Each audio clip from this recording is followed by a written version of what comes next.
children improve a lot. I've got the 8 children that we do on Tuesdays and Wednesdays. It's 4-4. Everybody couldn't write like. They write U-L-U-K. But as we go on, they learn how to write the word like. But I can see now that there is sentences that they are doing on their own. For us, it's been very positive. The children who've come to Rainbow Room, as we call it, have benefited so much from it. Not always visible, but the confidence level has gone up. And once a child feels confident, everything else falls into place so much easier. Begin the writing process by talking about the book or sequence story, going back to some of the pictures, and ask the children what they would like to write about. Help the children to think of a sentence.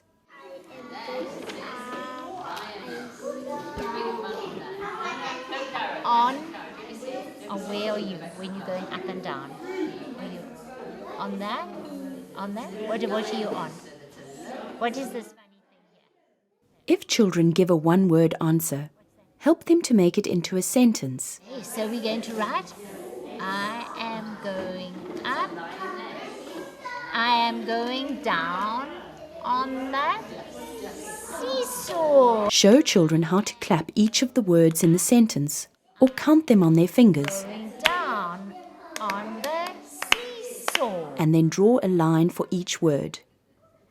And going. Encourage children to try and write words on their own. You can write words or word parts for them if necessary. When the child has finished writing the sentence, ask them to read it while pointing to each word as they read. Now ask the children to draw a picture to match their sentence.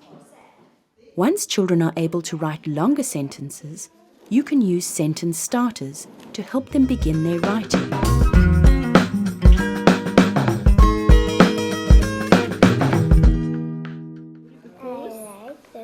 Because the boys got confused. They got confused. If you are using picture sequences, children can write a sentence for each picture.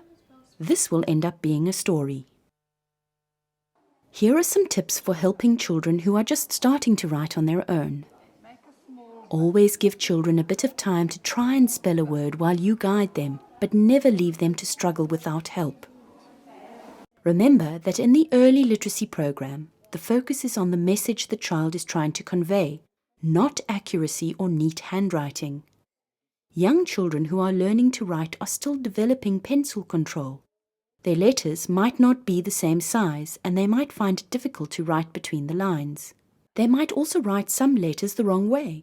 This is all a normal part of the process of learning to write. And if we focus too much on neatness, then children become very anxious about making mistakes. If children make a mistake, try not to correct them straight away. Once they have finished writing a sentence, praise them for what they did well, and then go back and prompt them to try to identify and correct their error. Discourage rubbing and crossing out. Ask them if you can help them with the spelling of 1 or 2 words. Write the correct spelling under the word on their page. When children are fearful of making mistakes, they tend to write only words that they know or words that they can copy off the board. It is not important that the spelling of each word is perfect in the first writing attempt. What is important is that children's spelling attempts make sense and that they include letters for most sounds in a word. Encourage children to try and write words the way they sound and have a go, even if they do not know the correct spelling. This is called invented spelling. Invented spelling frees children to write whatever they can think of, rather than limiting their writing to simple words that they can spell correctly. Some people worry about children doing invented spelling in case they do not learn the correct way of spelling words. However, each time a child tries to write a word in this way, it is a learning opportunity which helps to develop the skill of listening for individual sounds in words. Children are much more likely to remember the correct spelling of a word if they have tried to write the word before being shown the correct spelling.